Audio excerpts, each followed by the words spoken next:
Okay, here in the second section, actually, it's not the second section in the chapter. It's the second section we're going to do.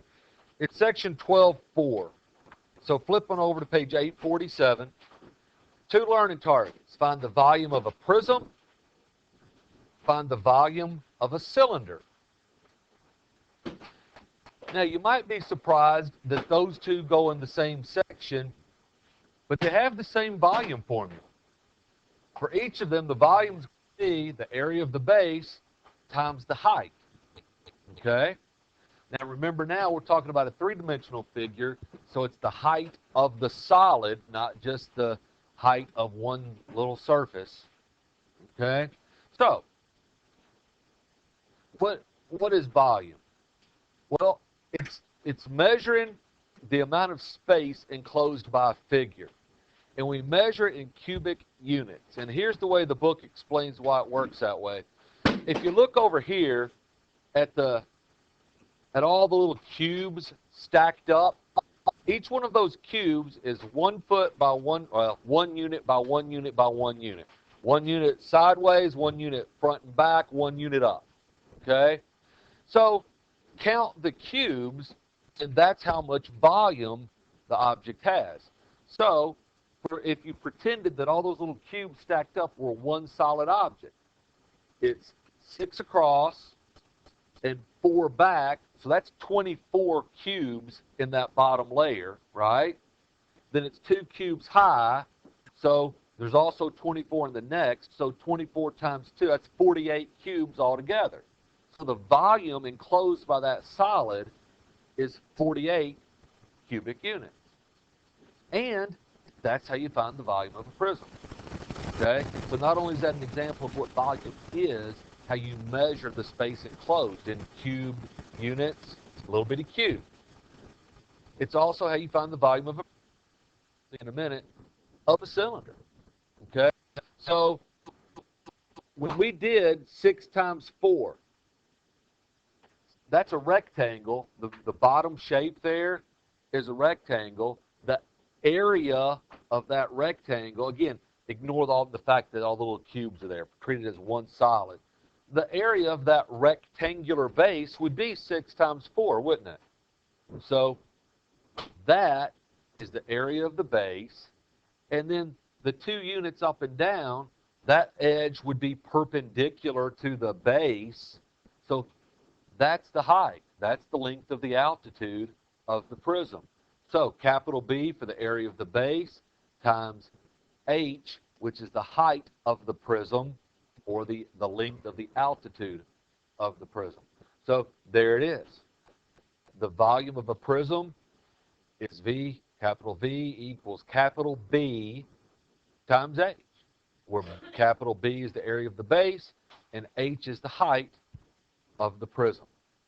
Now, if they give you capital B and they give you H, these will be the easiest problems you've ever seen. That's not going to happen very often. Let's start with number 1 on page 850.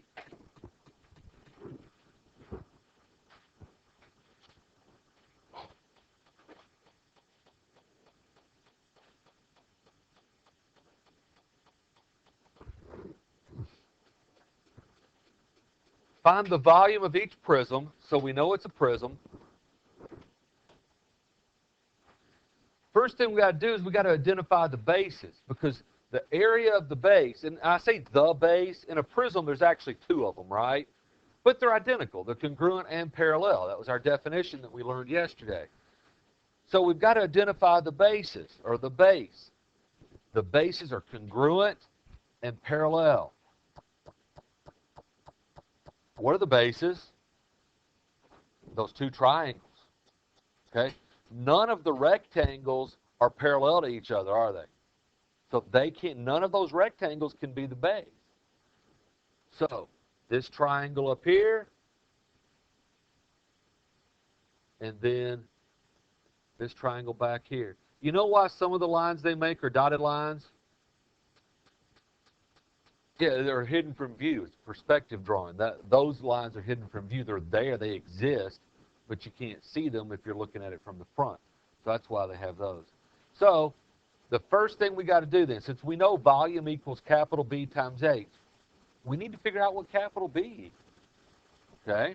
So since the base is a triangle, capital B, I'm not using A anymore. Capital B equals 1/2 little b H.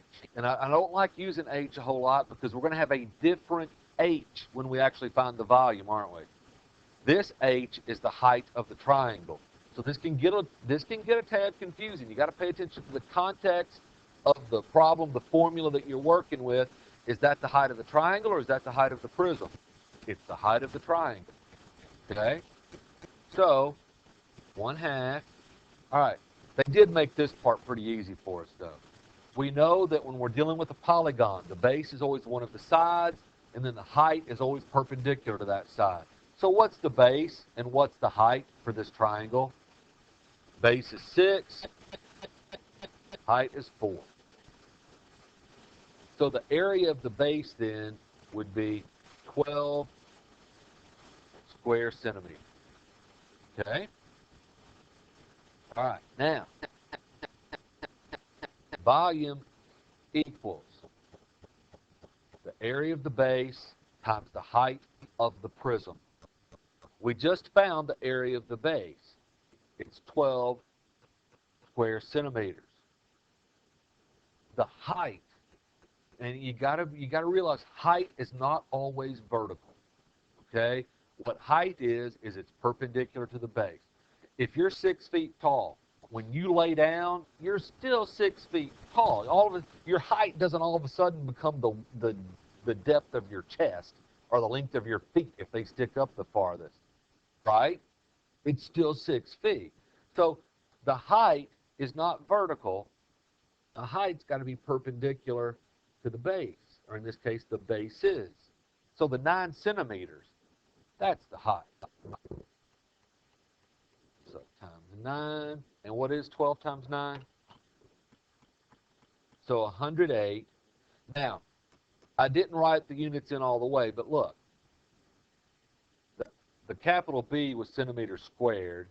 The 9, so look, I could have written 12 centimeters squared times 9 centimeters. Well, what's centimeters squared times centimeters? Centimeters cubed. So when we're dealing with volume, the unit will always be a cubed unit once we get the volume. That wasn't so bad, now was it? All right. Any questions on number 1? Let's try number 2. All right, we've got another prism. This time, what are the bases? The trapezoids, okay? And look, here's why it's not any of those rectangles. Because the rectangular face over here and the rectangular face over here, they wouldn't be parallel, would they? They would eventually intersect if you drew those planes out far enough. And then the rectangular face in the front is parallel to this rectangular face in the back, but they're not congruent, are they? Because this length here is bigger than this length here.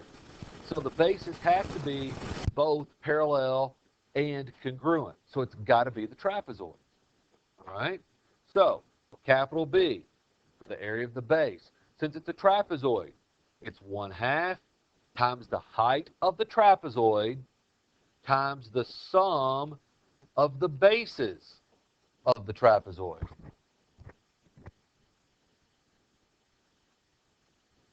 All right. What is the height of the trapezoid? It's 3. It's right there, right? It's that segment right there. It's 3. Now, I've got to add together the bases of the trapezoid. I'm just going to look at the trapezoid at the top. I just need to use one of them to figure out the area. All right, this base right here, that's pretty easy. It's 7. What's the length of this other base, this longer base? It's 15. Because remember, in a prism, the lateral faces, the ones that aren't the bases, are always parallelograms. And in fact, It's a rectangle since it's got a right angle in it. So if that side of a parallelogram is 15, the opposite side of the parallelogram is 15, so 15. And we're in good shape now. We can get the area of that base, can't we?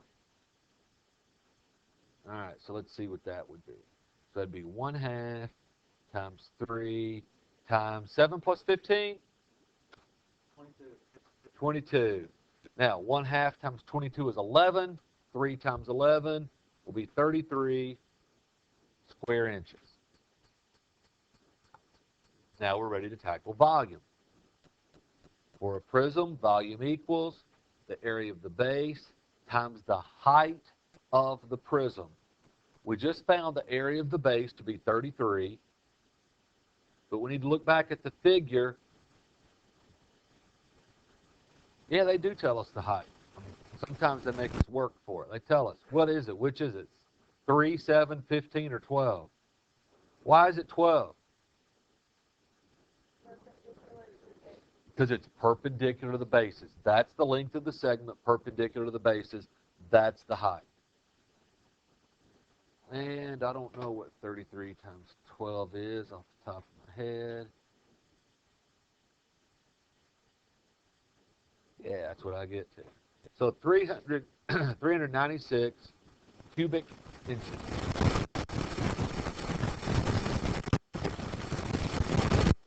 All right, so far so good?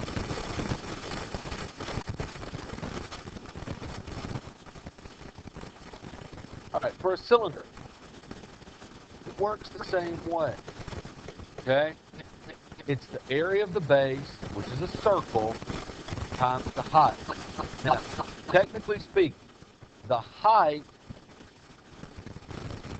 well, on a right cylinder, remember when we talked about right cylinders yesterday, that axis would be perpendicular to the bases. If it's a right cylinder, the length of that axis is the height. But, well, let's just do with right cylinders for now, okay? The big thing about that is that little segment, if it's a right cylinder, is perpendicular to the bases, isn't it? So the height's got to be perpendicular to the bases, just like the height of the prism had to be perpendicular to the bases. Now, I'm comfortable with using that as my cylinder formula. The book, though, also gives you this option, which is fine because unlike a prism, we did 2 problems with prisms and we found capital B a different way each time, didn't we? Capital B, the formula you use to find capital B for a prism, all depends upon what kind of polygon are the bases. Are they triangles? Are they parallelograms? Are they trapezoids? Are they regular polygons? And we'll use 1/2 apothem times perimeter. Each of those have different formulas. But with a cylinder, the base is always a circle. So the area of a circle is always the same, isn't it?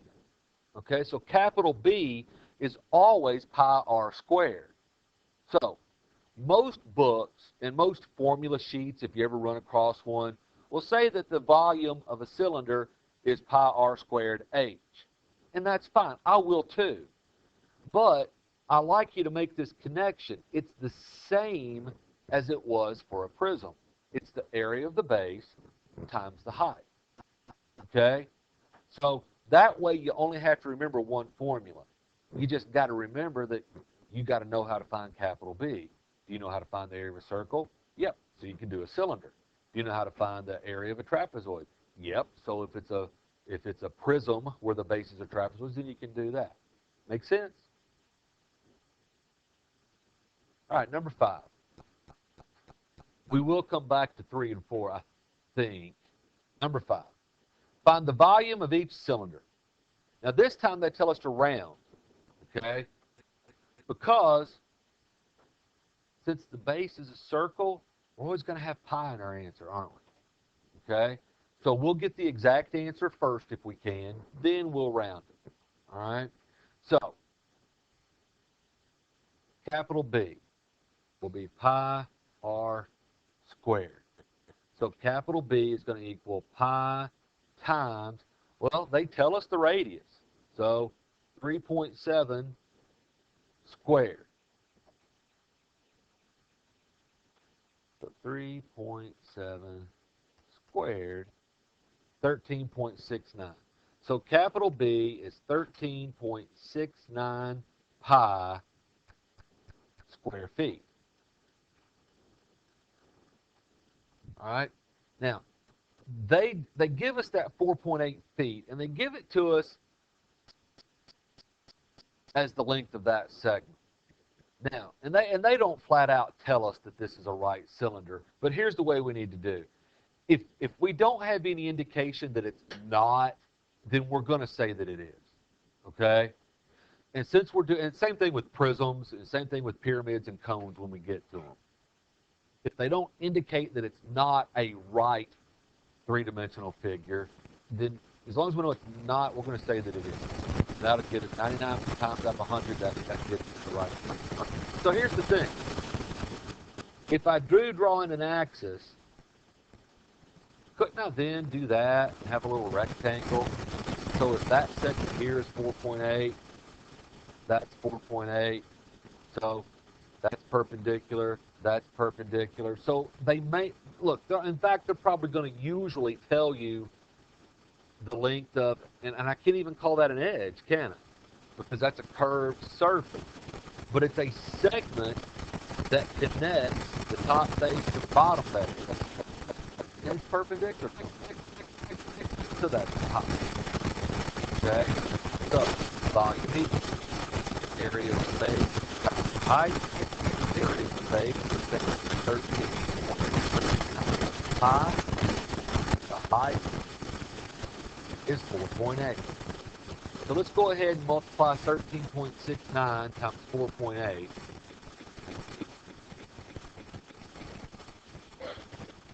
And I'm not going to round. So that'd be 65.712 pi cubic feet. And now we'll round it. Even though they say 10, I'm pretty comfortable sticking with hundreds, aren't you? Let's just stick with hundreds. So take that times pi. And so to the nearest hundredth, we'll have 206.44 cubic feet.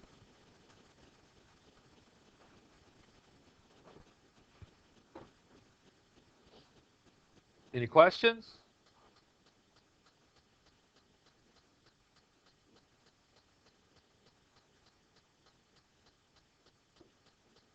All right. The next thing we need to talk about leads us to find the volumes of oblique prisms and cylinders, ones that aren't right. All right, ones where the lateral edge is not perpendicular to the base in the case of a prism, or the axis is not perpendicular to the base in the case of a cylinder. It's called Cavalier's principle. Okay? And here's the way it works.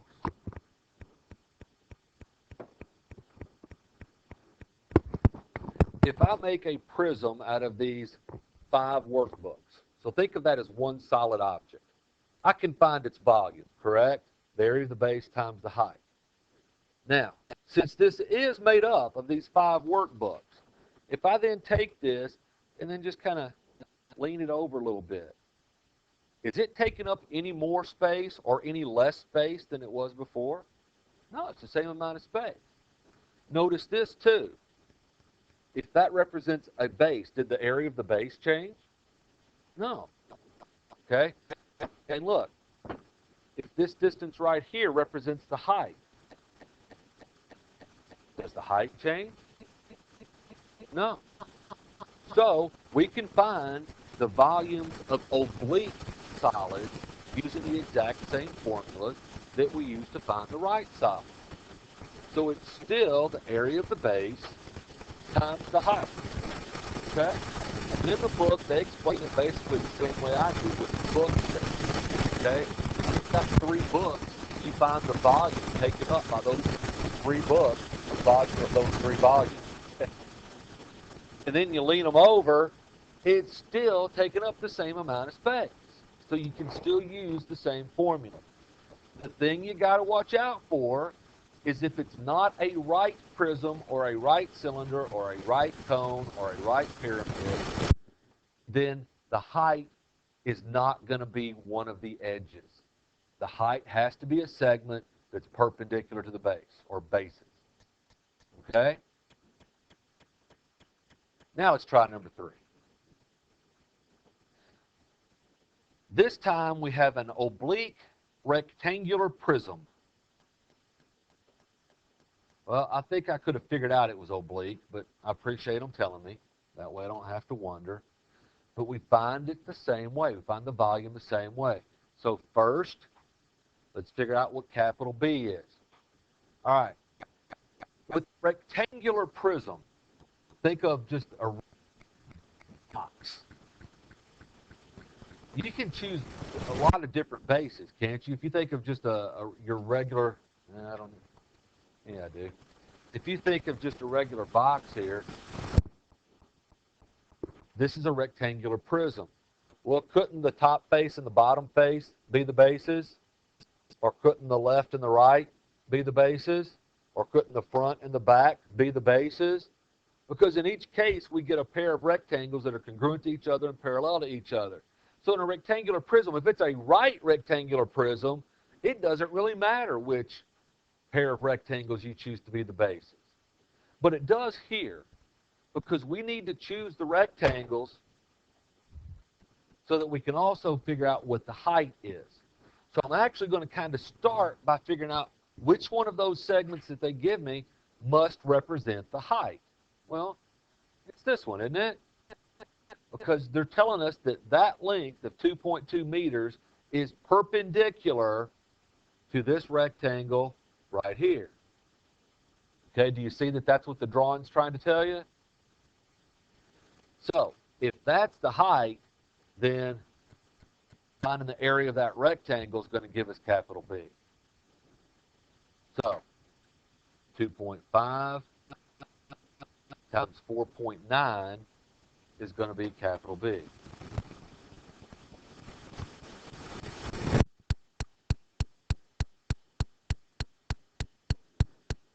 .25 square meters. Now we can get the volume. Volume equals capital B times H. So 12.25 times 2.2.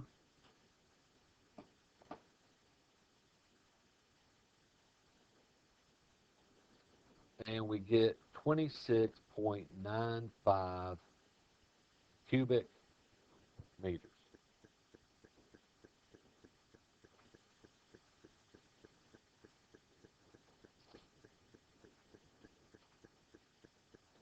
Three makes sense?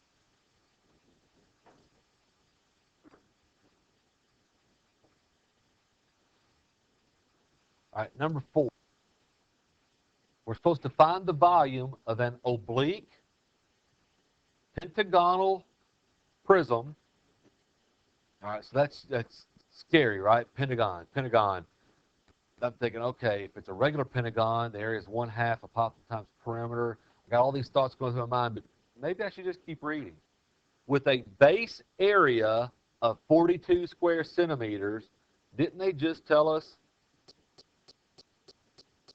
that?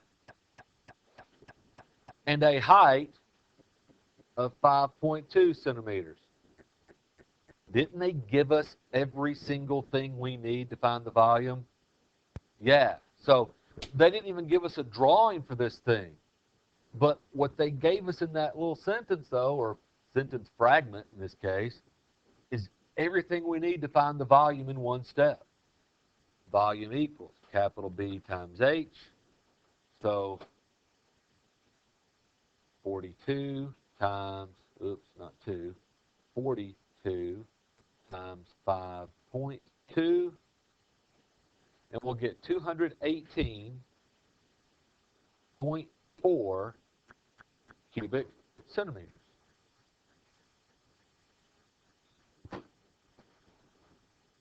So it looked like a scary word problem, but it ended up being the easiest problem we've done so far, isn't it? Easiest problem ever. I mean, really, all I had to do is multiply two numbers together. And I'm allowed to have a calculator. That's as easy as it's ever going to be forever and ever. All right, number 6.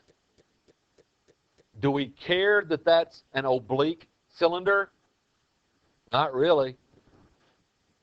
Area of the base, it's pi r squared. That'll be pi times 6 squared. So 36 pi square meters. What's the height? 12, because the length of that segment that's perpendicular to the bases is 12. So volume equals 36 pi times 12. So if I multiply 36 times 12, I get 432 pi cubic meters. And they said round to the nearest tenth. I say round to the nearest hundredth. So times pi. And I get 1,357.17 cubic meters.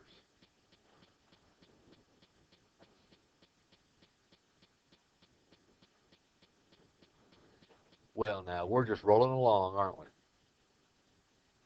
Any troubles?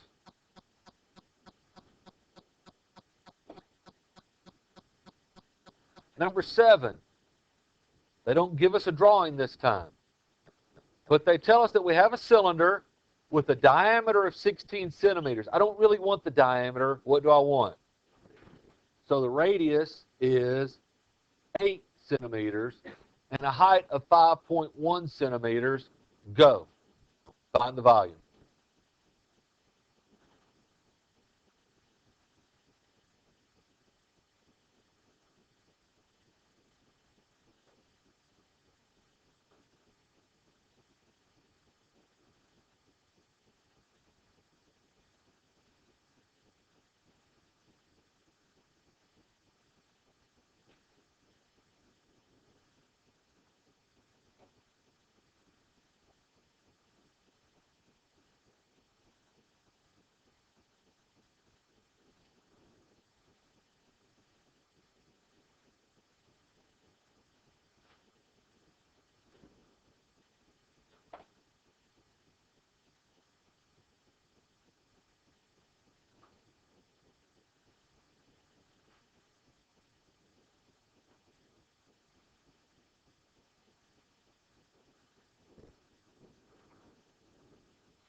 Did you get what I got?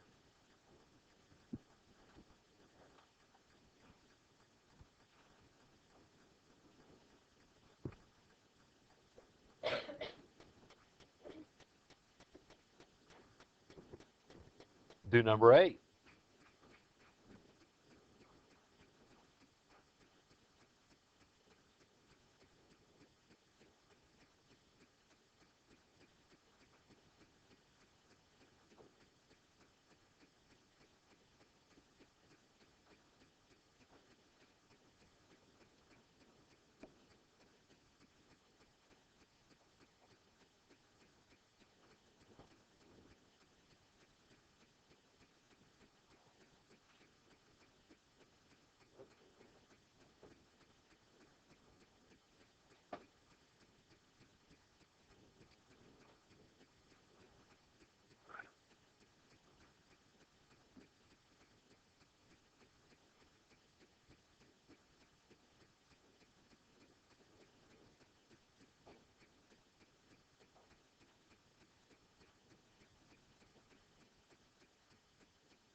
questions?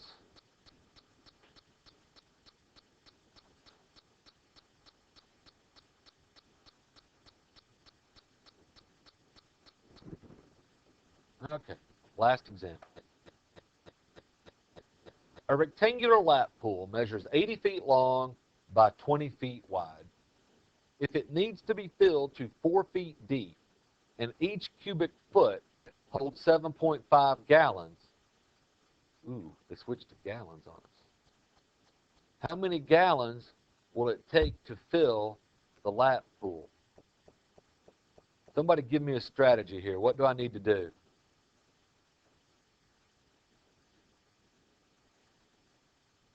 Yeah, not square feet though, cubic feet. Find the volume, and then each cubic foot holds 7.5 gallons. So whatever the volume is in cubic feet, multiply it by 7.5, that's how many gallons we have. So first, let's get the volume. To get the volume, it's a rectangular pool, so that means that when you put water in it, that makes a rectangular prism. So the area of the base will be the area of the rectangle. That'd be 80 times 20. What is 80 times 20? What is it? It's 1,600 square feet. Now, the volume is the area of the base times the height, so 1,600. Then the height's only 4, so I wouldn't be doing a lot of fancy diving. What's 1,600 times 4?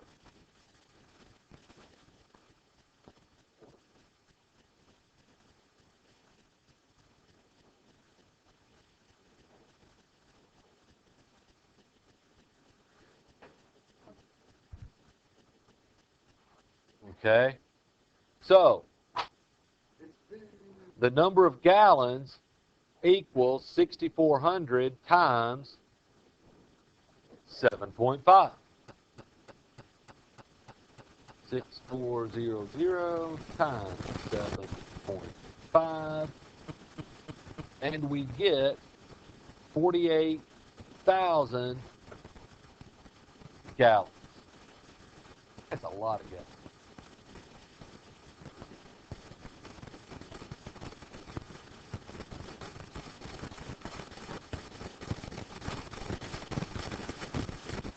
Now, the good news is these problems weren't all that bad. The bad news is these problems are a little too easy. On an end-of-course exam, they're not going to give you the height every time. They give us the height every single time. Okay? And they made the finding the area of the base, either they told us or they made it really easy, didn't they? So, what you've got to be able to work with and what you've got to expect to happen is, let's see, like here,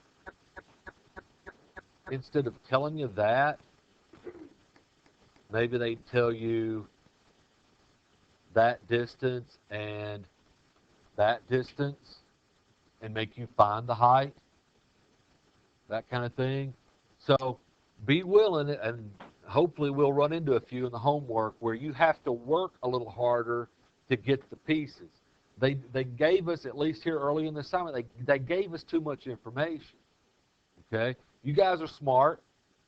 If they don't give you everything you need, then, and it's usually right triangles, draw in what you got to draw in to be able to get the height and all whatever information you need in the area of the base, whether the base is a triangle, a trapezoid, a regular polygon of some sort.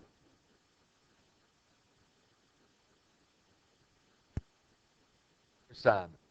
On page 850, do 1 through 22, 26 through 27, 32 through 34, 42, and 48 through 51.